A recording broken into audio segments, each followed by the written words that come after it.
ইন্নাল্লাযীনা ক্বালু রাব্বুনা আল্লাহ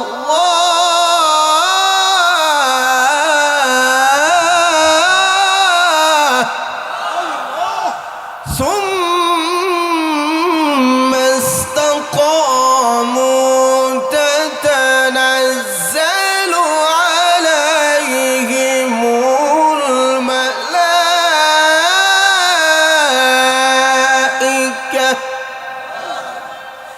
তাতানাজ্জালু আলাইহিমুল মালাইকাতু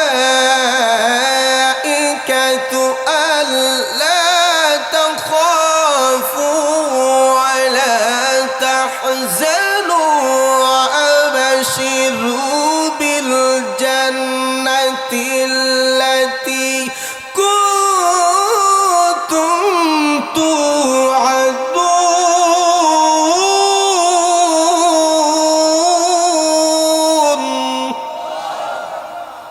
এই কথাটাই আল্লাহ বলেন, নিশ্চয়ই যারা বলেছে আল্লাহ আমাদের রব, আওয়াজ দিয়ে বলেন আমাদের রব তিনি কে? আরো কণ্ঠ ছেড়ে বলতে হবে আমাদের রব তিনি কে? আল্লাহ আমার রব, এই রবি আমার সব।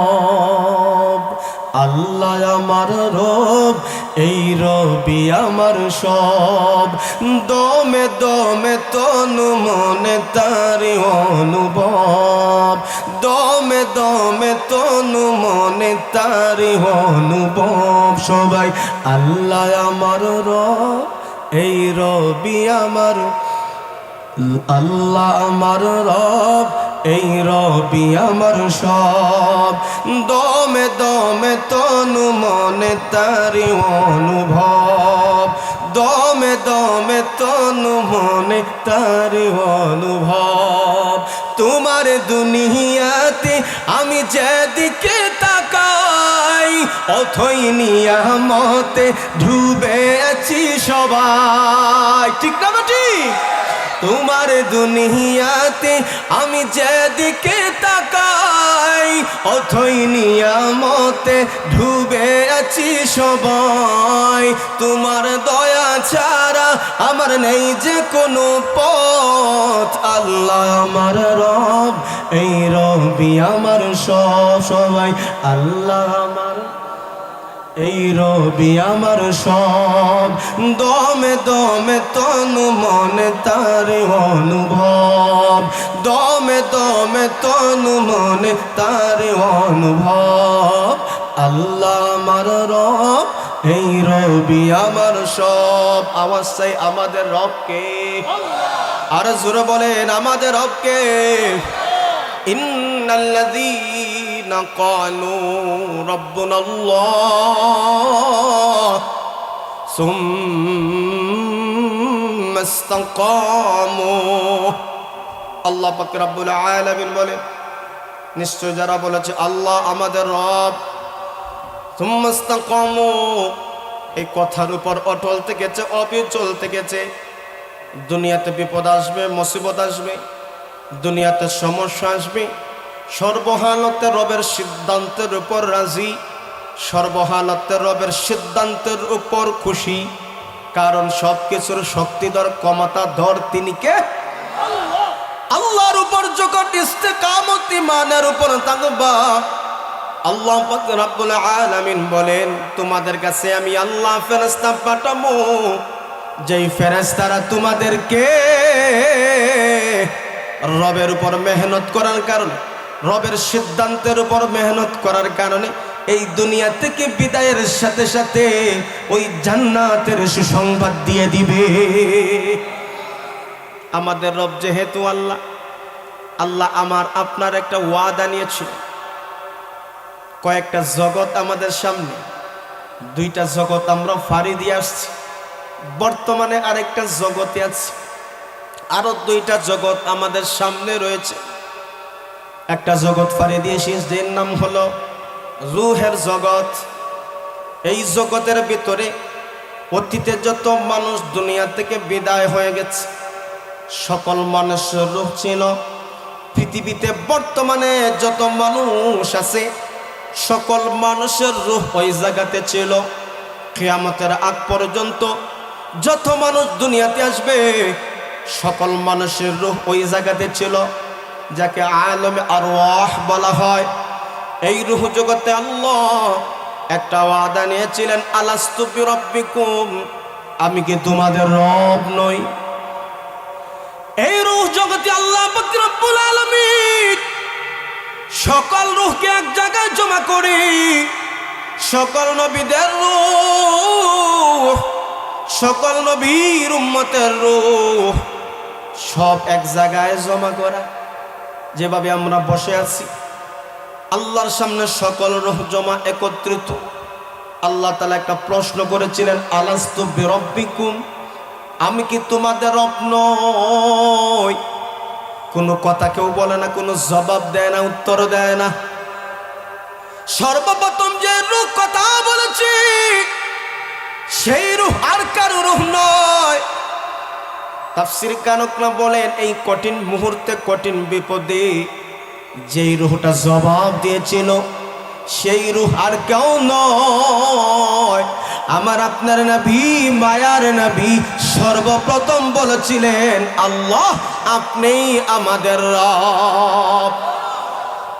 আমার নবীর জবান শুনে শুনে সকল রূহ এক বাক্যে বলেছিল, ক্বালু বালা, আপনি আমাদের রব।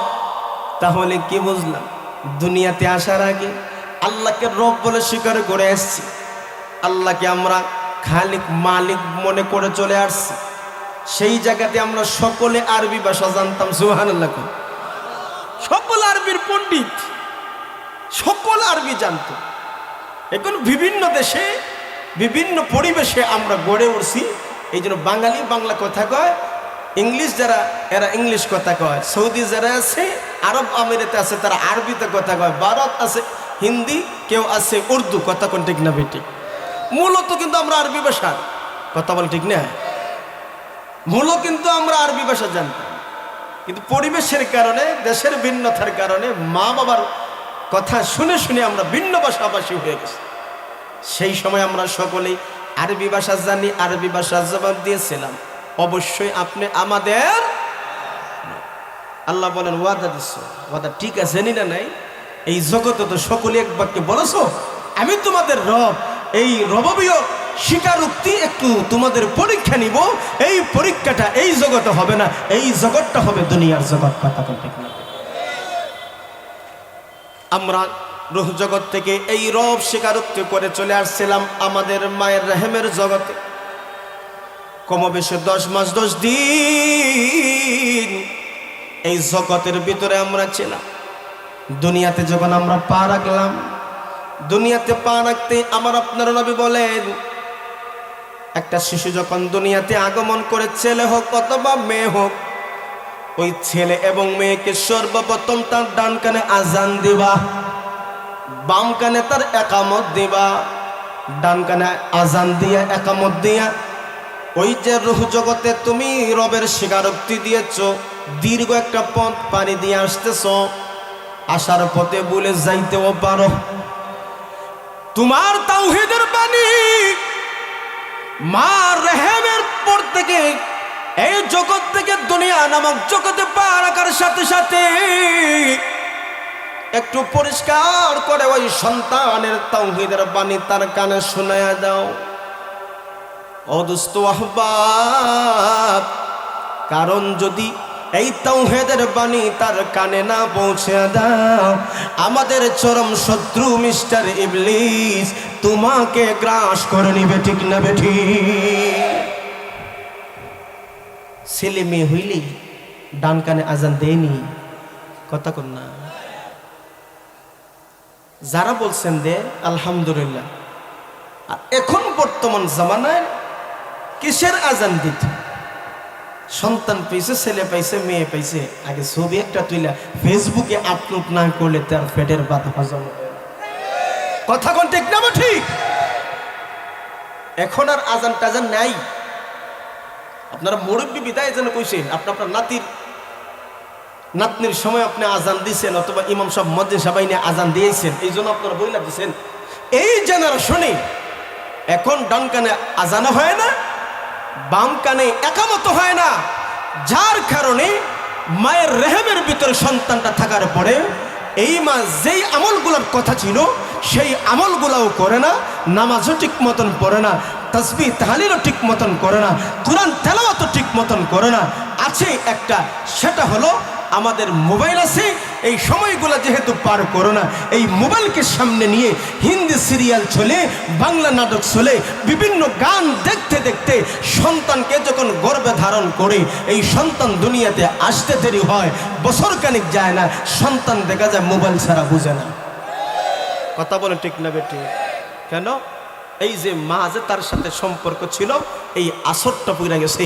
অর্থাৎ মায়ের রেহেমের ভিতরে সন্তান আল্লাহ যে নিয়ামত দিয়েছে, এই নিয়ামত পাইয়া মা যদি নেক আমলগুলো না করে, যদি খারাপ কাজ করে, গুনার কাজ করে, এই আসরটাও তার এই সন্তানের উপর পড়বে।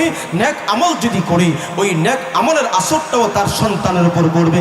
কারণ আমরা ইতিহাস থেকে জানতে পেরেছি, বরপীর আব্দুল কাদির জিলানী রহমতুল্লাহি আলাইহি, উনি পৃথিবীতে আসার পরে উনার যখন বুঝ হয়েছিল, মক্তবে যখন উনার মা ওনাকে পাঠিয়ে দিলেন, ইমাম সাহেব মুয়াজ্জিন সাহেব যখন আউযু বিল্লাহ শুরু করেছেন, বিসমিল্লাহ বলে শুরু করেছেন, এরপরে আলহামদুলিল্লাহ বলা লাগে নাই, অটোমেটিক এই শিশুর জবান থেকে চালু হয়ে গেছে। ইতিহাস সাক্ষী দিয়েছে, কারণ ওনার মা বেশি বেশি কোরআন তেলাওয়াত করেছেন, সন্তানের উপরে ওনার মার কোরআন তেলাওয়াতের আসর পড়ে গেছে। আমরার আসর পড়ে হিন্দি ফিল্মের গানের আসর। কথা কোন ঠিক নেই? এই জন্য কয় দোকানে বৈশা কয়, ওরে বা আমার ছেলেটা যে বাল যে সুখান না, কেমনে বছর 1.5 বছর হয়েছে, মোবাইল ছাড়া বুঝে না, আর সবগুলা ইউটিউব চালাইতে পারে, খুশি। কথা বল না। এই শিশুর মনটা ছিল নিষ্পাপ, এই শিশুর দেহটা ছিল নিষ্পাপ। আপনি হারাম দেখায় দেখাইয়া চোখ নষ্ট করতেছেন, কান নষ্ট করতেছেন, দিল নষ্ট করেছেন। এই সন্তান যদি ভবিষ্যতে বড় হয়, এই সন্তান দিয়ে এলাকার উজ্জ্বল হবে না, সমাজের উজ্জ্বল হবে না, দেশের দুর্নাম হবে। ঠিক না বেঠিক? জোরে বলেন। আপনার সন্তানের যে অধিকারগুলো ছিল, এই অধিকারগুলো ক্ষুণ্ণ করার কারণে আপনার সন্তানের উপর দুষ্ট জিনের নজর পড়েছে। দুষ্ট জিনের নজর যার অন্তরে পড়ে যায়, যার দেহের ভিতরে পড়ে যায়, এই সন্তান ভবিষ্যতে ভালো হওয়ার আশা এতটা করা যায়।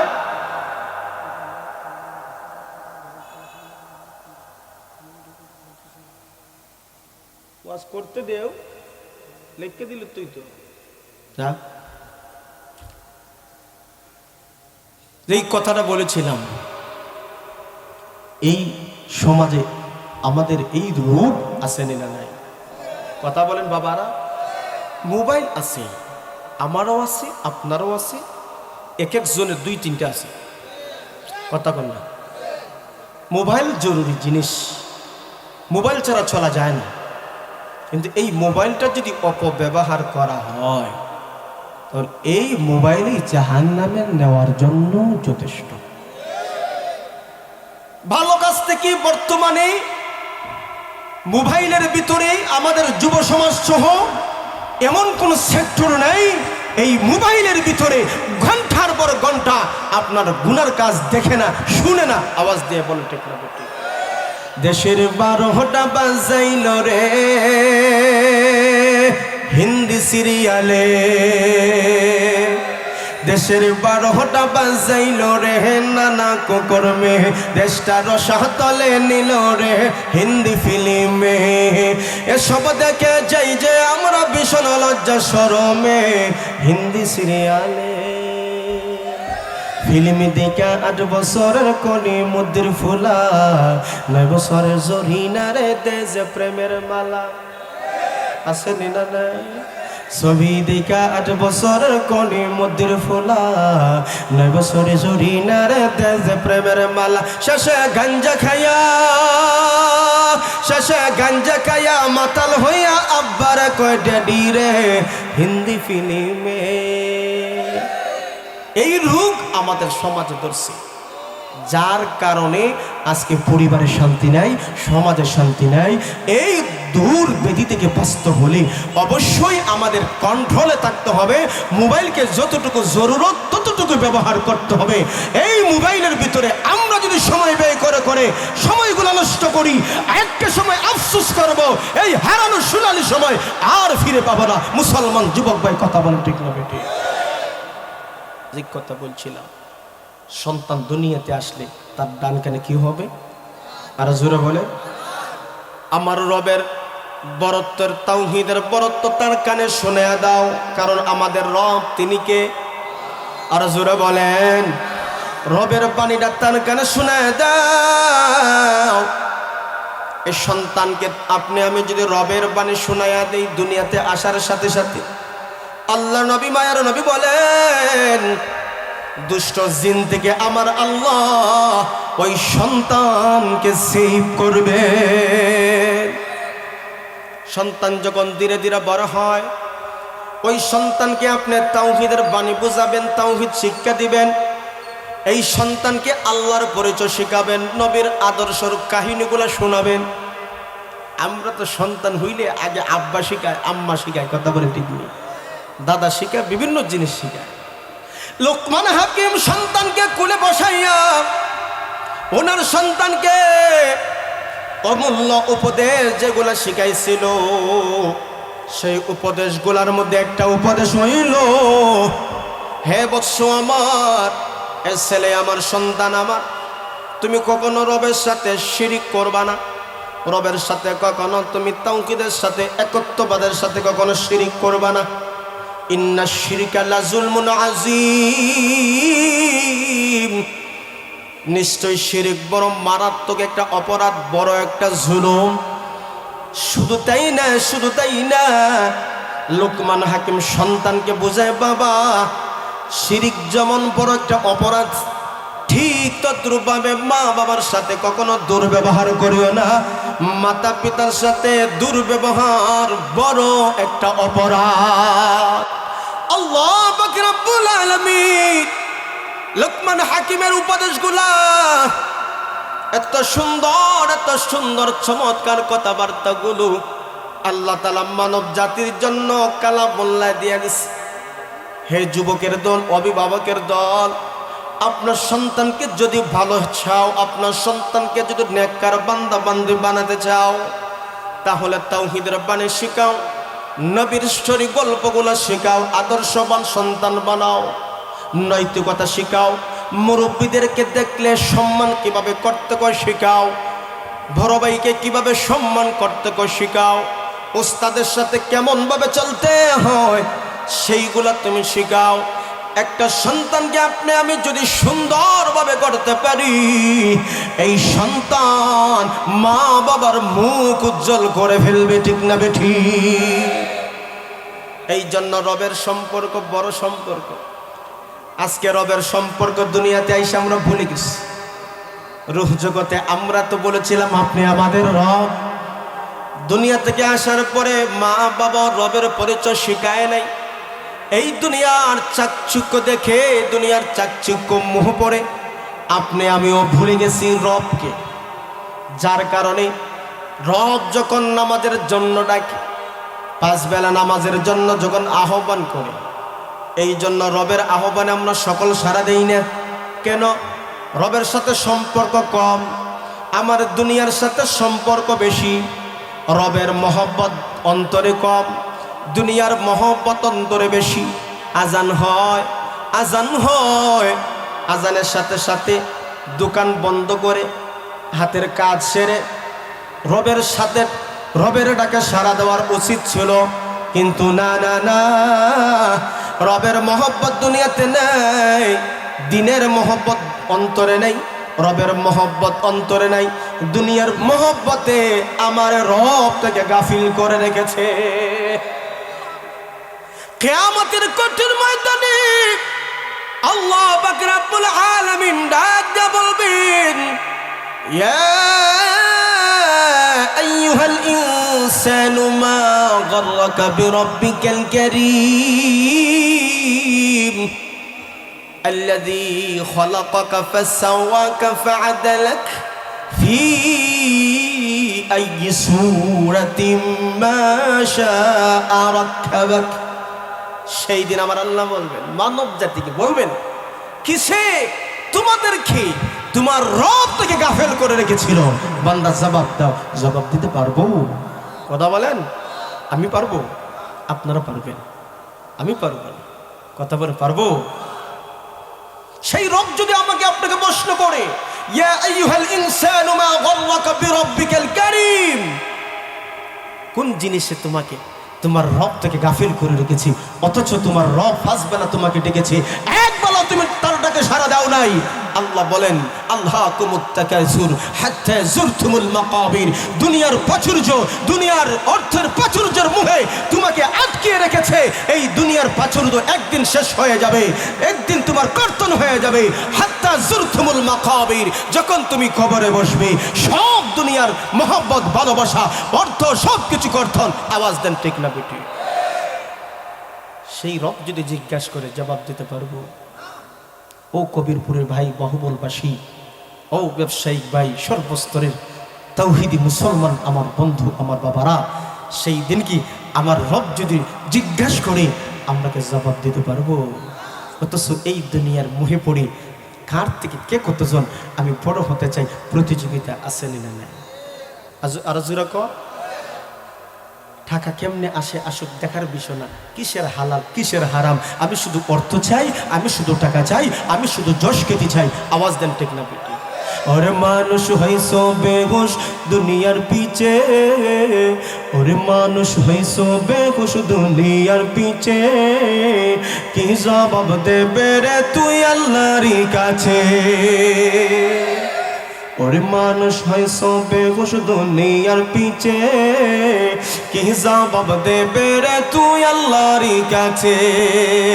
রাত দিনে দৌড়া দৌড়ি, বিশ্রামের সুযোগটা নাই। এত টাকা রাখবা কোথায়, কাফনের তো পকেট নাই। হালাল হারাম না মানিয়া কত টাকা করলা কামাই, এত টাকা রাখবা কোথায়, কাফনের তো পকেট নাই।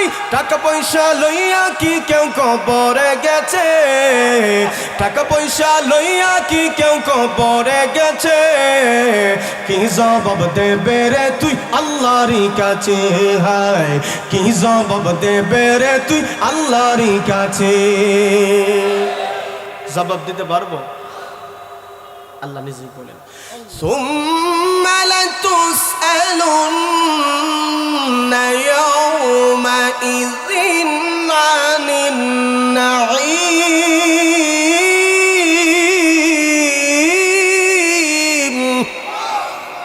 আল্লাহ বলেন, বান্দারে, এত অসংখ্য অগণিত নিয়ামত ধরে দিলাম, তুই নিয়ামত বুক করলি, তুই কোন নিয়ামতকে অস্বীকার করবে? একটু জবাব দে। সেই দিন আল্লাহ বলবেন, নিয়ামত দেখাইলি, একটু জবাব দে। আমরা জবাব দিতে পারবো? আর জোরে কর, কত নিয়ামতে ডুবে আছি, এই নিয়ামত গুলাকে আমরা নষ্ট করেছি হালাল পথে ব্যবহার করে। কথা কোন ঠিক ভাই? যার দুইটা চক্ষু নাই সে বুঝে চক্ষুর কত কদর, যার জবান নাই সে বুঝে তার জবানের কতটুকু কদর, যার অঙ্গ নাই সে বুঝে একটা অঙ্গের কতটুকু। চক্ষুটাকে আমরা নষ্ট করে ফেলেছি গুনাহ দেখে দেখে, জবান নষ্ট করে ফেলেছি আমরা মানুষের শাকায়াত করে, গীবত করে, আছে নেই। এই কানটা আমরা হারাম জিনিস শুনে শুনে নষ্ট করে ফেলেছি, হাত পা সবকিছু আমরা নষ্ট করে ফেলেছি। এই রবের দেওয়া অঙ্গ প্রত্যঙ্গ গুলো ছিল নিয়ামত, সেই নিয়ামত গুলা আমরা সবগুলা অপাত্রে ব্যবহার করে নষ্ট করে ফেলেছি। অমুমিন মুসলমান, সেই রব একমাত্র তিনি, সেই আল্লাহ। সেই রবের সম্পর্ক দুনিয়ার সাথে যদি না করতে পারো, আমার রবের সম্পর্ক যদি দুনিয়ার সাথে সম্পর্ক না হয়, আরেকটা জগৎ, সেটা হলো কবর জগৎ। সেই কবর জগৎ বলা হবে তোমাকে মার রাব্বুকা, তোমার রব কে ছিল? আমার বন্ধু, আমার প্রাণের ভাইয়েরা, তোমার রব কে ছিল? এই প্রশ্ন যখন করা হবে, সেই কবর জগতে আমি আপনি যখন যাব, যদি দুনিয়ার সাথে রবের সম্পর্ক যদি গড়তে না পারি, তাহলে সেই দিন আমার আপনার জবান থেকে রাব্বি আল্লাহ বার হবে না।